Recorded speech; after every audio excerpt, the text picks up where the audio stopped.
So what's the worst thing that could happen today, and the best thing? FERC could renew the permit. That's the worst thing that could happen today. Best thing that could happen today would be FERC would let the permit expire. When do you think that news is coming out? 4:59 p.m.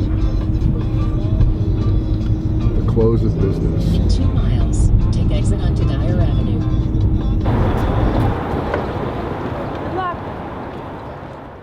So, I want to give a big shout out to John Dennis. I pointed out that SoCal Gas is being hit with $2 billion worth of lawsuits right now for that leak that occurred, and that two of the wells they are buying into on Seneca Lake are very similar in terms of their risk profile. Drilled in 1957. He looks like a shareholder, because guess what? He went inside as a shareholder.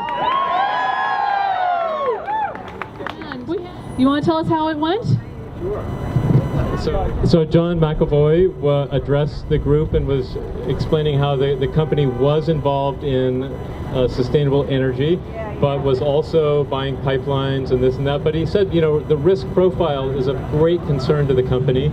They're conservative, cautious, and so when I stood up to explain that there were some contradictions, one of the questions before me was how much of the natural gas that Con Ed is buying is fracked gas, and he basically said, we don't know and we don't need to know.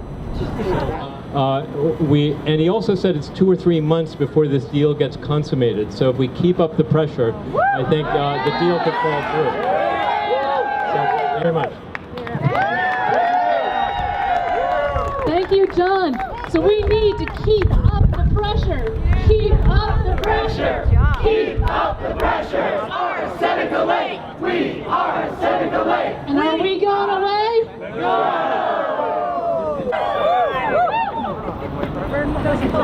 A Crestwood sister company, located next to the Arlington gas facility, which is known as Finger Lakes LPG Storage, at least that's its name this week, has been unsuccessful in securing necessary New York State permits for LPG gas storage, and is now stalled in a legal proceeding with the state DEC administrative law judge.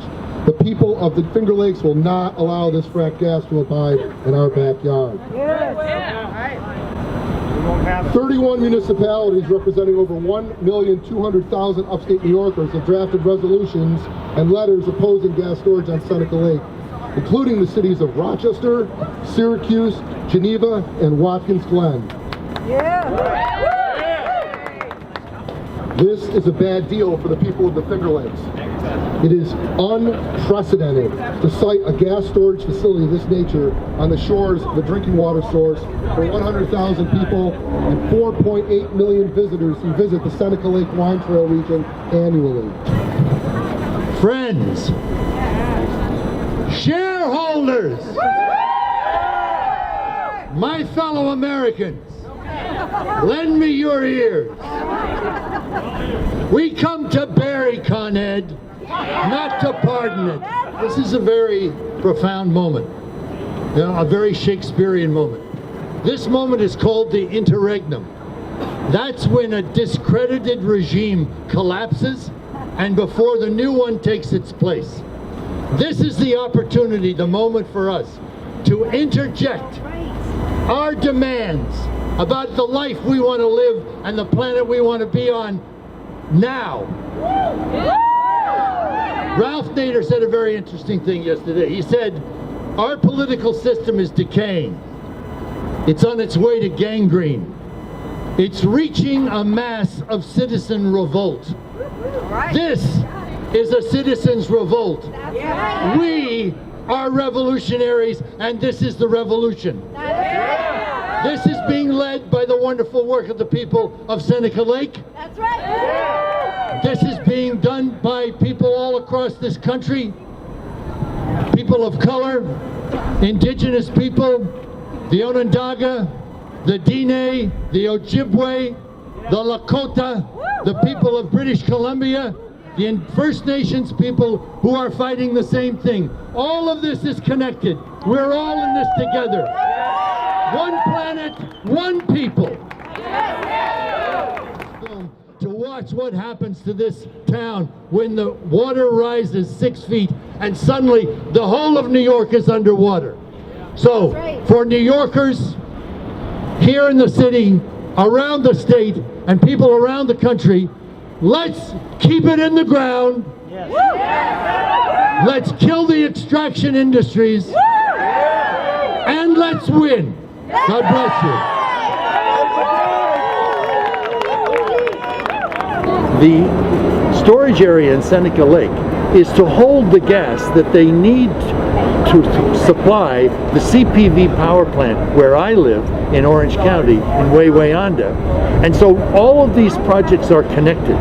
The idea, of course, is to get fracked gas up to Canada where it can be liquefied and sent abroad where they can get 6 times the amount for it that they get on the local market. But they couldn't sell that to the people of New York any more than they can sell this to the people of America. So they say it's about power independence, but it's not power independence. Just like the oil that would have come down from the tar sands region through the middle of America to a refinery in Texas, the end products were going to be sold on the international market. So we take all the risk and we get none of the benefit. Let's celebrate this upstate-downstate alliance. Let's be excited about this next phase in our anti-fracking fight. And then let's go out and change the utilities into the energy providers we really want.